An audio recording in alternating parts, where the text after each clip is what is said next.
In today's video, I'll show you how you can change your text color. So let's get started.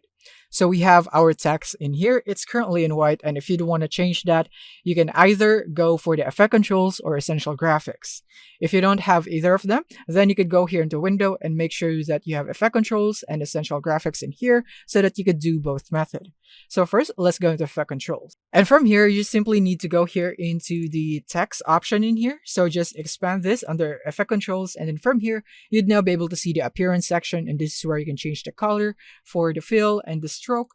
Right here, for example, here in the fill, I'm going to change it into red. And then if you'd want the stroke, then you could also change it into whatever color you'd want. Let's say blue right there. And then you could also add a background and change the color into it and some shadows. And same thing with the essential graphics is that you'd also be able to do the same thing in here. And now here we have it. We have now changed the color for our text. That's how you do it. Thank you for watching and see you in the next one.